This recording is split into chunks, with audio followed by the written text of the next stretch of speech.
Hello, today we're here with Roy Edwards, who's running for Wyoming House District 53. How you doing, Roy? Doing great. Yeah?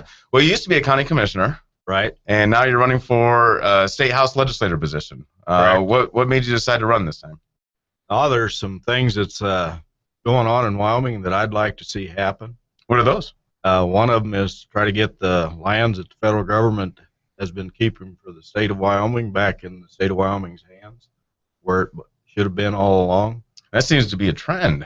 We're hearing quite a bit of that. Do you have any kind of plan to get that land back into the state hands? Well, just have to figure it out as I go along. Okay.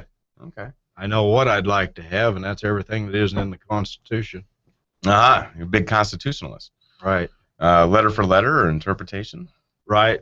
I like it. So what are some other things that you're campaigning on right now? Some other issues. One of them is endangered species like sage grouse, prairie dog. Mm-hmm. Most of the people that are pushing for those to be added on to endangered species really don't care about the species, but they're looking to shut down America. Okay. And what are some of the problems that we have facing right now? I mean, I know of the what was it, the black-footed prairie dog, right? That we're coming across the problem here in southeastern Campbell County and in Weston County and whatnot, where the government's trying to come in and shut down 53,000 acres of ranchers. What are some other problems that you see going around in the area? One of them is the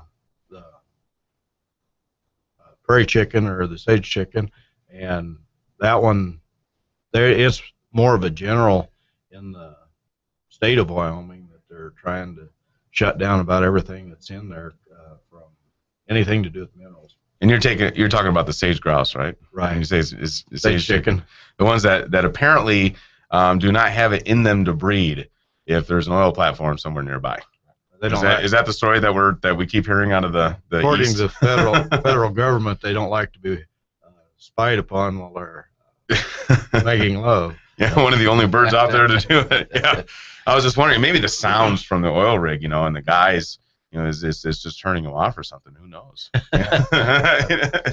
Well, but in order to do this, you're going to have to deal with the EPA, the BLM, and every other federal government agency out there. So what's the plan to deal with that?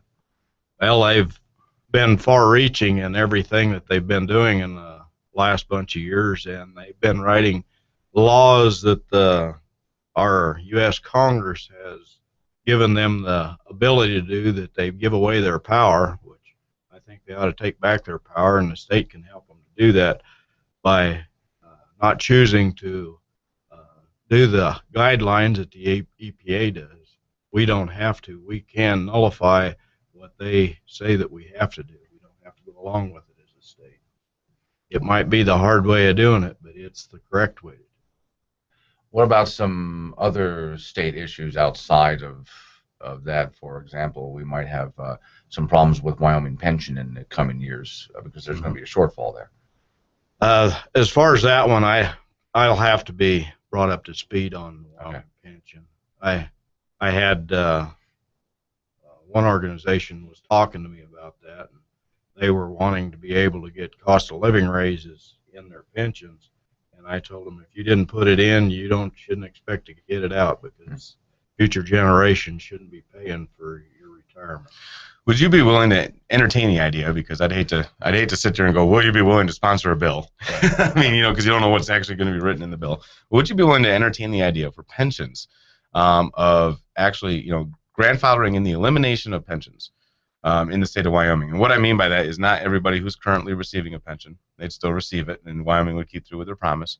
Not anybody who is paying into the pension right now, they can still pay into the pension and receive it when they retire. But all new hirees, as of this particular date, if the bill passes, would stop receiving any kind of Wyoming pension, or would not receive it for the new hirees. But the state of Wyoming would turn over into like a 401k plan or some kind of a private sector retirement plan. Would that be something that would pique your interest a little bit? I think the private side of it is the best way to go. I know whenever I was working at a local company here in Gillette, I had a retirement fund, and you had the opportunity to have somebody else manage it for you, but they never would let you manage it yourself. And so I never bought into it, because if I lost money, I wanted to be what I done and not what somebody else was doing for me. Okay. What about some other issues like schools? Common Core, for instance, is a big issue in Wyoming right now. Schools is one of the major issues that I'm running on. For the last several years, it is heading in a direction the federal government would like to give us a new plan every few years that never works on any of them, but they're always coming up with a new and better grade of how not to do education. And Common Core, I think, should be kicked out. So as the No Child Left Behind should be kicked out, and we ought to go back to teaching children how to learn and to get along in society, and not just to be able to pass a test. People can pass tests without knowing what the material they're reading is, the subject is. There's people that have that ability. Well, and on that issue, this is a big one for Nick because he's a parent. Guns in schools. Yes, that's something that's going to be, well, the next legislator is going to have to deal with it. This July 1st, guns will start being allowed in Wyoming schools. A bill got passed. Now, it's also up to the local control. The local superintendent can restrict that here in the state of Wyoming. But provided you have a carry concealed weapons permit, which, as you know, in Wyoming you don't need anymore to carry a concealed weapon if you're a resident. But provided you have a permit, which means you've gone through the classes and you've gotten your background checked by the sheriff, you will be allowed to carry firearms in schools now. What's your thoughts on that? Well, we know legislation is going to come up because there's going to be some problems. They're going to have to do different legislation on it here in the future. So, what's your thoughts? If you have a concealed carry permit, I believe that you should be able to carry it into the school, and I don't necessarily believe that you should have to tell everybody that you're going to take it in there. If you've got the right to get it, you should be able to take it into whatever building except for maybe a courthouse. And well, currently you can actually carry in the courthouse. And you can't carry in the courtroom. That's where the line gets drawn right there. So whenever I was a commissioner, we had our local library. They were having people doing open carry in the library, and being I was the liaison, they asked me about that, and I told them if they're carrying it out in the open, I wouldn't worry about it, because you see it, they have it. They don't intend to do anything with it. They're just doing their right to carry it. There's not a problem with people carrying guns. It's not a gun problem. It's a people problem. And if you correct the people problem and prosecute them rightly, you will always have a problem, but it won't be as acute if everybody has the ability to protect yourself. Okay. What about some other things you can deal with as a legislator? And this is something that legislators don't necessarily have to deal with, but I'm wondering if they should. And this would be up to you. We have a guy named Andy Johnson down there in Uinta County. Okay, and I know as a legislator in Campbell County, you're kind of representing Campbell County citizens, but you have a welder down there that's getting charged $75,000 a day. Oh, it's worse than that. Is it now? Yeah, wait, at $5.5 million a month. $5.5 million. Okay, so we have a welder who makes just tons of money, right? The guy's got to be rich. He's getting charged $5 million a month, really. $5 million a month by the EPA. When did that change? Yeah, just within the past couple of months it's changed. And of course, he's got that pocket change. Right. He'll be able to pay that off. Before he sends his kids to college. Yeah. Sure. His three kids. But the state, there's been letters from certain state officials, the attorney general, the governor, some state legislators, to EPA representatives saying, no, don't do this.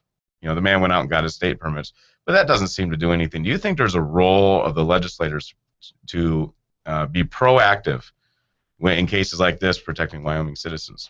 Yeah, I do. I think that guy's problems is with the Water Act that they have, because he's in wetlands, is what the EPA claims. And I believe that if you own the property, you should be able to do pretty much what you want with your own property. And through that, the wetlands and the Water Act that they have, they're going to try to tell you what to do on every inch of ground in the United States, actually, because any water that runs into a major river, that runs into, if we go backwards from that runs into a drainage, if it runs water at any time and it would end up running into a river, they believe they have control of that from the point where it hits the ground until it hits the river. Mm-hmm. So that's every bit of the United States they believe they have control over. And if you take that just a little further, you have no property rights left with anything you have. And that is part of what I have planned in getting the federal lands back, is for us to take control of that. It's none of their business. Mm-hmm. And they believe they have control over everything the federal government does. I want to get them out of the state. Okay. Oh, on that, you brought this up yesterday. There Yes. are still people who want to push a statewide smoking ban. There are still some people out there that they're trying to do municipalities right now, but they're trying to push a statewide smoking ban. What's your thoughts on that? I believe that the fellow that wants to smoke has the right to smoke. It's his choice. Same way with a business. I believe that if a business wants to let people smoke in it, it's his choice. Now, I don't smoke personally, but I think that the person that owns a business, that is his right, because he owns his business. So it's back to a property right issue. Right. Okay, which seems to be your major platform. That in the Constitution. Yeah. Well, the first 8 amendments to the Constitution is specifically designed around property rights. Right. So, or the Bill of Rights, I should say, not the Constitution. Right. So, well, do you have anything that for the Campbell County public, for your voters? Is there anything out there that we haven't talked about today that you'd like to tell them? Why, what you're pushing for, some other stuff? Oh, another thing that I have that's going to be in my brochure whenever I get them printed out, it's going to be when I was elected as a commissioner, I was trying to get pushed through to have a 4-lane highway down to Douglas, and I plan on still pursuing that. I think it's a good idea that's long overdue.